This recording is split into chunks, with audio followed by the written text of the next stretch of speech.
আসসালামু আলাইকুম। ডক্টর মোহাম্মদ ইউনূসের সরকার গঠিত হওয়ার পর থেকে আওয়ামী লীগ হরতাল সহ বেশ কয়েকটি কর্মসূচির ডাক দিয়েছে। কোনো কর্মসূচি তো সফল হওয়ার প্রশ্নই ওঠে না। মাঝখান থেকে আওয়ামী লীগের কিছু নিরীহ নেতাকর্মী যারা ত্যাগী বঞ্চিত ছিলেন গত 15 বছর ধরে, তারাই এই কর্মসূচিতে অংশ নিতে গিয়ে হামলার শিকার হয়েছেন, রক্তাক্ত হয়েছেন, মারপিটের শিকার হয়েছেন, পুলিশের হাতে আটক হয়েছেন।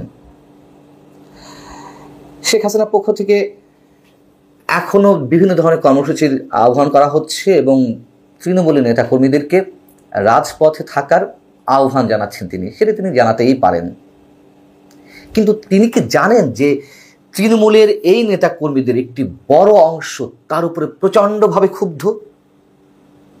পাশাপাশি তারা এও বলছেন যে একটি বিষয় যদি তিনি গ্রহণ করেন, বাস্তবায়ন করেন, তাহলে তাদের আর কোনো রাগ ক্ষোভ কিছুই থাকবে না।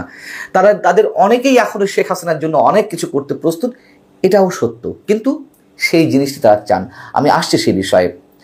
বিষয় হচ্ছে যে এটি বাস্তবতা যে শেখ হাসিনা এখনো তৃণমূলের নেতাকর্মীদের উপরে ভরসা করে আছেন, কিন্তু তারা কতটা নামবেন এটি হচ্ছে মূল বিষয়। আপনাদের নিশ্চয়ই মনে আছে প্রিয় দর্শক যে 5 আগস্ট আওয়ামী লীগ সরকার পতনের আগে, মাত্র 3-4 দিন আগে সম্ভবত, আওয়ামী লীগের সাধারণ সম্পাদক ওবায়দুল কাদের, তিনি তো এখনো সাধারণ সম্পাদক আছেন, তাই না? যাই হোক, তিনি একটি খুব গুরুত্বপূর্ণ রুদ্ধদ্বার বৈঠক ডেকেছিলেন সাবেক ছাত্রলীগ নেতাদের নিয়ে। কিভাবে কোটা বিরোধী আন্দোলনকে দমন করা যায়, কিভাবে মোকাবেলা করা যায়, এই উদ্দেশ্যে যখন প্রয়োজন পড়ল তখন সাবেক ছাত্রলীগ নেতাদের বা ত্যাগী নেতাকর্মীদের ডাক পড়ল। সেই উপলব্ধির জায়গা থেকেই ছাত্রলীগের সাবেক নেতারা তোপের মুখে ফেললেন ওবায়দুল কাদেরকে। ভুয়া ভুয়া বলে চিৎকার করতে লাগলেন, অনেকে মারতে উদ্ধত্ত হলেন। ওবায়দুল কাদের মিটিং তো করতেই পারলেন না, তিনি কোনো রকম মিটিং কক্ষ থেকে বের হয়ে যেতে বাধ্য হলেন বা এক ধরনের পালিয়েই গেলেন। এটি হচ্ছে বাস্তবতা। শেখ হাসিনাকে আমরা যে মাঝে মাঝে গ্রুপ কলে তাদেরকে কথা বলতে শুনি, তার বিভিন্ন পর্যায়ে নেতাকর্মীদের সঙ্গে, সবাইকে তো জি আপা বলতে শুনি। তারা কি মাঠের কোনো খবর তৃণমূল আওয়ামী লীগের যারা নেতাকর্মী তাদের মানসিকতার খবর তার পর্যন্ত পৌঁছে দিয়েছেন কখনো? দেন না তো। সবাই তো সামনে গেলে জি আপা করেন, যেমনটা 15-16 বছর ছিল, 15.5 বছর, সে দুর্নীতির ক্ষেত্রে হোক, অপশাসনের ক্ষেত্রে হোক, দলের মধ্যে হাইব্রিড নেতাদের জায়গা করে দেওয়ার বিষয় হোক, সব কিছুতেই জি আপা। এখনো সেই জি আপা চলছে। এখন বিষয়টা হচ্ছে যে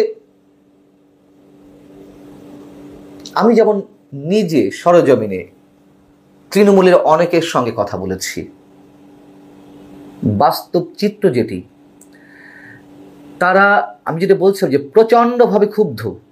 তাদের অভিযোগ, যেই আওয়ামী লীগের নেতারা ছড়ি ঘুরিয়েছেন সাধারণ মানুষ থেকে শুরু করে দলীয় নেতাকর্মীদের উপরে, তৃণমূলের নেতাকর্মীদের উপরে হাজার হাজার কোটি টাকা লুটপাট করেছেন, এখন বিদেশে পালিয়ে গিয়ে বহাল তবিয়াতে আছেন।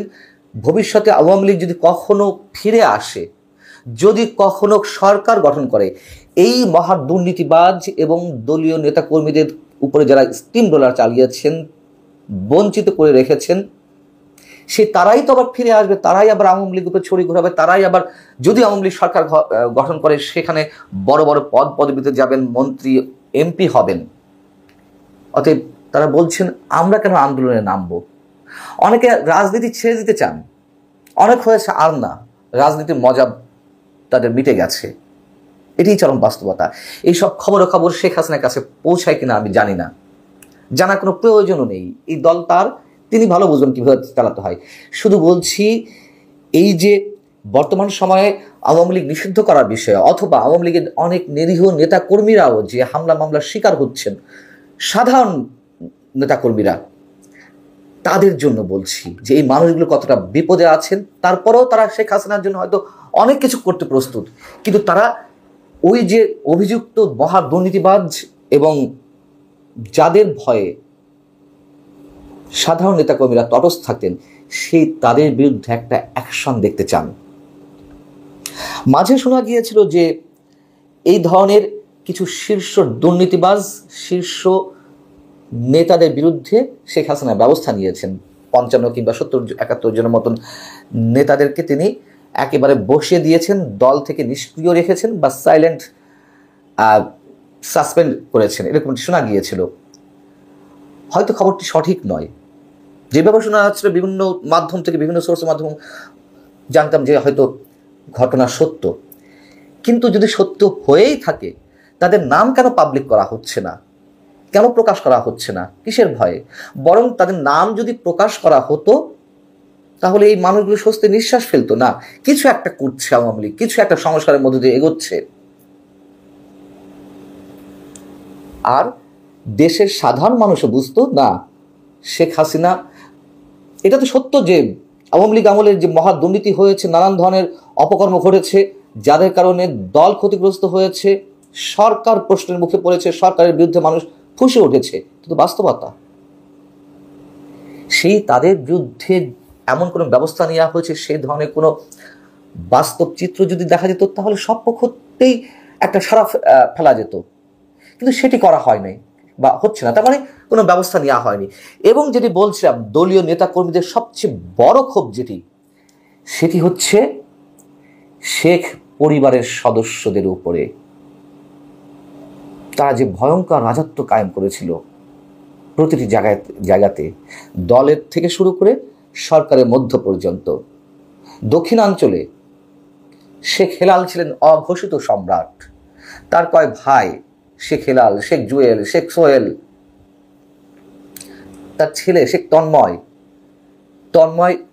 তো এমপিও হলেন, মাত্র কয় বছর বয়স। শেখ জুয়েলও এমপি হলেন। এবং এদের কারণে এই সব অঞ্চলে দেখা যাচ্ছে স্বাধীনতা বিরোধী শক্তির অংশ যারা, তারাও আওয়ামী লীগে ঢুকে পড়েছিল টাকার বিনিময়ে। হাইব্রিড আওয়ামী লীগের জয় জয়কার। শেখ সেলিম পুলিশের নিয়োগ থেকে শুরু করে বদলি বাণিজ্য সব কিছু ক্রিয়ানক ছিলেন শেখ সেলিম।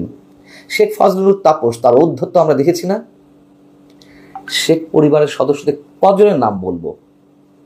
এবং সাধারণ নেতা কর্মীদের আতঙ্ক, আশঙ্কা সেই জায়গাতে যে আওয়ামী লীগ ফিরে আসলে আবার তাদের সেই দাপট দেখা যাবে, তাদের সেই ঔদ্ধত্য দেখা যাবে, অতএব কেন এই দলের জন্য ঝুঁকি নিব?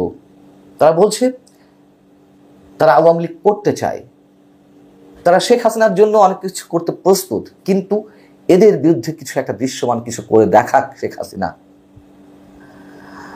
বাস্তবতা হচ্ছে আওয়ামী লীগকে ফিরতে হলে অবশ্যই তাদের বিরুদ্ধে একটা ব্যবস্থা নিতে হবে, অ্যাকশন নিতে হবে।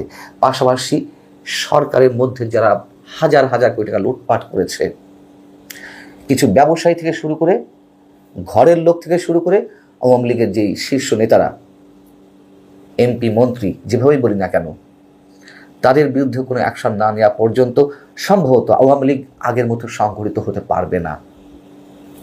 আল্লাহ হাফিজ, ভালো থাকুন সবাই।